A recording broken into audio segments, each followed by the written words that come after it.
Okay, we are jumping right back into Colossians 3. Last time we left it at the idea of the heavenly mindset that is one of glorifying God, loving others with an eternal mindset. And we started talking about the reason for this because we are to, well, let's read it. It's, if then you have been raised with Christ, seek the things that are above, where Christ is seated at the right hand of God. Set your mind on things that are above, not on the things that are on earth. For you have died, and your life is hidden with Christ in God. So this is the reason that we're to set these things. I mean, we talked a little bit about some of the reasons, but within this context, one of the reasons we're to have our minds on things above, heavenly principles, the eternal perspective, the interpretation of even our current circumstances through an eternal divine perspective, is because our life is not our own. And our life is not really bound to the things of this world. For, as he puts out here, let's get the orange out. Oh, and I always forget to put the color key on here, but there you go. And we'll wait for you to look at that real quick. But, okay, here we go. So, for you have died. So this is the reason that we're to set our minds on things above, to seek the things above. For you have died, and your life is hidden with Christ in God.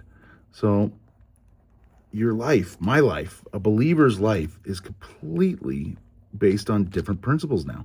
Because life here, in one sense, you can point to the principles of this world, such as air, water, food. You know, those are things we know we need to live. But we are now crossed over from the mortal life of temporary circumstances, temporary life, to where even if we die today, we die physically, but not spiritually. We'd be dead physically, but alive to God in spirit, as he talks about in 1 Peter. And so here you have the idea that our life now is hidden in Christ, or with Christ in God, that our life is not temporary. It's not set by the standards of mortality, but rather the crossing over from life to death, as John 5 talks over, that now we have the immortal principle living within us, or our life is hidden with Christ in an immortal way, so that even if we die physically, we're going to be living forever. So the true life that we have, even to start experiencing now, but obviously even to carry on for all of eternity, is the life that is with Christ. So our life is hidden with Christ,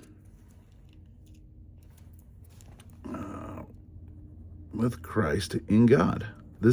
He is now the principle of our life. Even though he gives us life in all things, without that relationship with Christ, it's a temporary, mortal kind of life. But now we're not mere human beings, as Paul talks about, but rather we are sons of God. We are children of God. We continue to live on forever.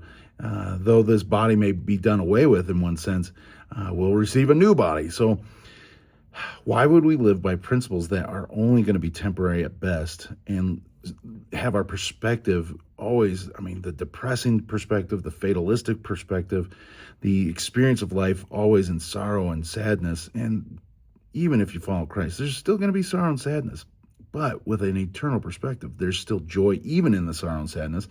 And there's a lot more joy just to be had when you have that eternal perspective, because it all has meaning, it all has purpose. There is a purpose to glorify God, to bless others, and to find that you're blessed in Christ. So our life is not our own. It's actually hidden with Christ in God. So our life is now based not on mortal principles, but on the immortal principles of Christ in God.